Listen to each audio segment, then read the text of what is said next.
Hi, and welcome to another exciting edition of Scarlet Betch. I'm Jason. And I'm Anthony.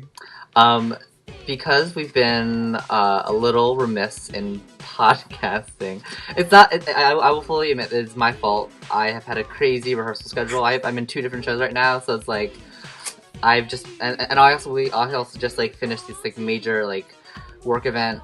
I work for GLAAD, and we just had our media awards in New York, and it's just like crazy, and so I've been really busy. I apologize. So my fault. Blame me. Yeah, congratulations. Yay! Yeah, they were really fun. Awesome to be that busy. Mm-hmm. Yeah. Oh, but sad face. Excellent. I was supposed to go to Mocha Fest with my friend, but then because I am now going to be going to the Los Angeles Media Awards to work, it's on the same weekend as Mocha Fest, which is a independent illustrator conference that the Museum of Comic and Comic Arts puts together, and so I won't be able to do that, unfortunately. Nice. But it's kind of a blessing in disguise because none of my stuff is finished. So I also didn't realize that Kablam, the to order comic publisher, you need a month lead time. I did not know this, and I was like, oh fuck. Yeah. I was just stupid. I never looked up their FAQ and stuff. But yeah, so all of you independent illustrators, ask me. Yeah, yeah, exactly. But so just FYI for all you illustrators, give your if you're going to a con and you need 20 issues of your thing printed, you are too late. You have to get that shit done way in advance. But yeah, so we're gonna try a new format this week. We're gonna, because there's so many books that came out, we're gonna be recording a few different episodes and releasing them throughout the week. But so today it's all X all the time. Because there were so many X-Men books. Yeah. So the first thing I want to talk about is Age of X, because I can't get enough of it. I freaking love this universe. I freaking love Carey and his storytelling. And I even like the art, because I usually just like it when there are big when there are big event storylines, and the art changes from as it passes from title to title, and it really bothers me because I really want to have that that original graphic novel consistent feel. For the story. Exactly. So that bothers me usually, but it's not really bothering me so much now because there seems to be some kind of correlation, or at least similarity in palette and everything. So that's good. Yeah, no, it's definitely not Scotty Young switching to Chris Bacalo, Chrissy switching to Jim Lee. Yeah, exactly. So it's all kind of in the same vein, which is nice. The story is top notch. It's really it's fun. It's I don't know. There's a lot of history. Theories. What the fuck's going on? I have been on the internet, the intertubes, cruising around, and I listened to a podcast, and they were suppositioning that Age of X isn't a different reality like Age of Apocalypse is. It's just kind of a group hallucination sort of thing, which kind of explains why Karma still has her robot leg, why Hellion has lost both his arms, and that sort of thing. And in a review, or in an interview with Mike Carey that I read on probably Newsarama or something, he was talking about how some of the characters in the background, there are these weird characters in the background, like a blue baby and a clown and a guy with tentacles for hair, or snakes for hair. And he said, yeah, those guys look familiar, don't they?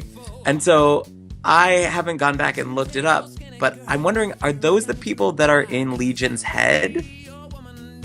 Oh. Is this Legion rewriting reality?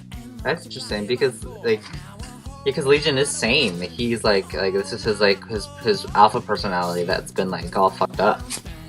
That is interesting. Mm-hmm. And of dead people that are there, even though they're dead, Moira is there, alive. And she was the one who raised him.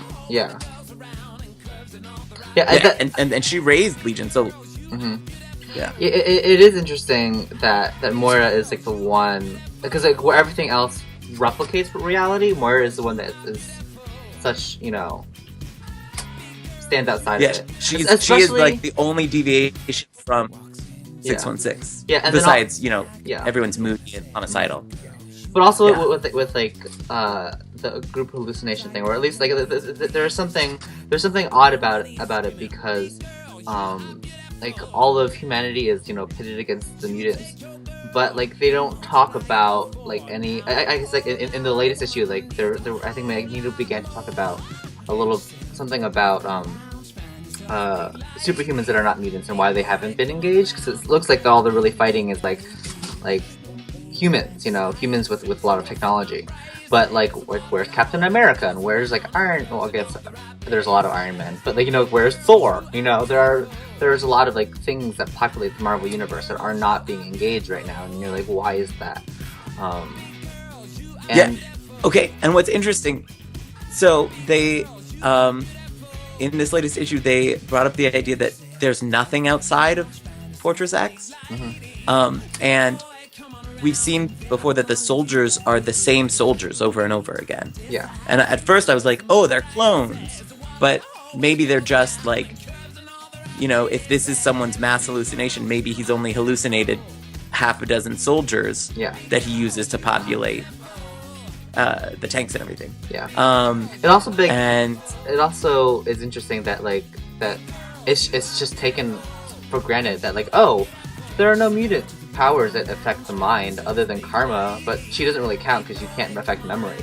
But there are no mentalists, there are no psychics, which is like completely the opposite, because like the X-Men, the crux of the X-Men has always been the fact that they have a very strong psychic, like core. Like whenever the X-Men don't have a psychic, shit goes down, like shit hits the fan, like it's not good. And so like the X-Men have always been really Well, and that's the other thing. In every, it seems to be vitally important when you make an alternate universe to wipe out all the psychics for some reason. Like in Age of X, Apocalypse killed them all, and like in this, they're all in jail in the basement, and like with power dampeners on. Mm-hmm. It's interesting. But that also seems to be like, it lends credence, I think, to the mass hallucination thing, because as soon as you have someone who can look into everyone's minds, whoever is making the giant dream world is going to be exposed. Yeah, especially since Legion is supposed to have psychic powers. He doesn't just have telekinesis, and so it's interesting that his because he could possess people, couldn't he? Like he could like mind jump or something. I can't remember. He could do some weird stuff. He would absorb people's minds and powers, I thought. Like, he would eat them. Okay. Something weird. And so, like, the people in his head were people he'd killed. I thought. Okay. But maybe it's more like he's schizophrenic and every personality he makes has a new power. Maybe. But it's that he has a multitude of powers, and each one is activated by a different personality. Yeah. I just have to say that I never thought that I would be attracted to Legion. Like, he's kind of a crazy, like, fucking lunatic kind of a person. But, like, Age of X Legion, I'm like, hey, what's up? Hey, walking around all shirtless and not crazy with your awesome mohawk hair? Yeah, I actually wanted to know, I'm like, is that hairspray, or are you using your TK to, like, hold your hair up? Because I mean, that's the only feasible way for that to happen. He's actually just using like the concentrated willpower of all comic book artists to keep that hair up. Yeah. Although it's interesting. Okay, again, we're talking about psychics. Like Psylocke is in the Force Warriors, and she is totally a telepath. And so, like, where are her telepathic powers? Psylocke is interesting because she started out as just a telepath, and then she was just a telekinetic, and a lot of the time in between, she was also both, and I think she's both now. She's both now. Maybe they're just convincing her that she's only a telepath. Yeah. Although it is. Yeah. Although I think in episodes past we have seen that Betsy is particularly susceptible to like hallucination manipulation, because I think because like when she was brought back by the when she was brought back by the Sisterhood of Evil Mutants, the two lady masterminds completely like brain fucked her, and so yeah, there's that. Yeah. Speaking of brain fuckery, to move on from Age of X, we've been talking about it for a while, but that's fine. But I wanted to talk a little bit about Uncanny X-Men Quarantine. This is a finale of part 5 of the Quarantine arc. I actually haven't been super interested in like the Loeb trope. Like I haven't been super interested in like the whole like mutant flu influenza thing. It's not been so interesting. Yeah, people already did that. Yeah, exactly. But I do really like the Emma Frost stuff that's been going on. Because I think that I just think like she's a character that has she has a big backlog of like issues and like back history that needs kind of fleshing out. And I never really read the X-Men when the Hellfire Club was kind of up and at 'em, so I missed out on a lot. Right? Were you born? I may have been like 3, maybe. Yeah, exactly. So should try harder next time, Jason. I know. I really should. But I do like how I really enjoy like watching Emma kind of tactically switch between her diamond form and her psychic form a lot, and although I am a little weirded out about how not about like how cavalier Phantom X has been in this like little adventure, just because like I don't know, like did no one brief him that like his prisoner absorbs kinetic energy and dropping him out of a plane might not be a good idea? But I guess that isn't he supposed to be really smart too? Like that he's kind of been the stupidest character in this. And I realize the other characters, are Emma and Kitty, who are both mad geniuses of their own sort. But he's supposed to be both debonair and intelligent, not debonair and reckless and stupid. Yeah. Speaking of superheroes acting oddly, what's with like this Dazzler Pixie besties like thing going on?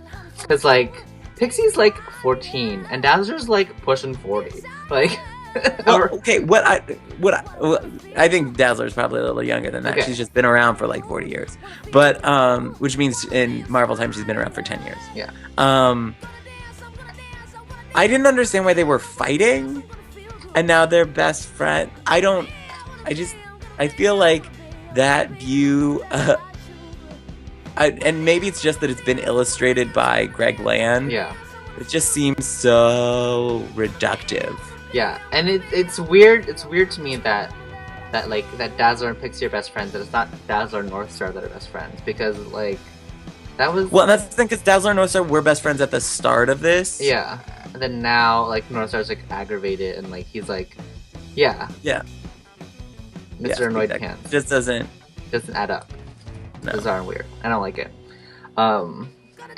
Yeah, I didn't like Northstar being grumpy. Grumpy Northstar is what happens when someone doesn't know how to write Northstar. Yeah.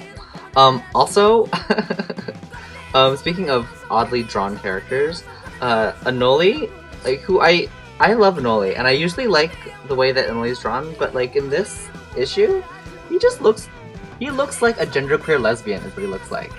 Well, that's the problem. When you can't actually draw and you just trace things, it's kind of hard to draw characters that don't look like porn stars. That's true. So that I think that's the creative wall that Greg Land has to deal with. Mm-hmm. That's true. But to be fair, I'm honestly continue to be impressed by like how like what the extent to which she's able to sexualize things. I'm like Danger. Like Dangers are fucking. It's like she's not even a gynoid. She doesn't even approach sex bot. She is like a mechanical tentacles of death, and you made her a porn star. Like, how is that possible? Exactly. Hey, Greg Land, can you come work for me? I could use some of that. Okay. Well, it looks like that's all the time that we have for in this episode. But stay tuned, and we'll be recording some more. Okay,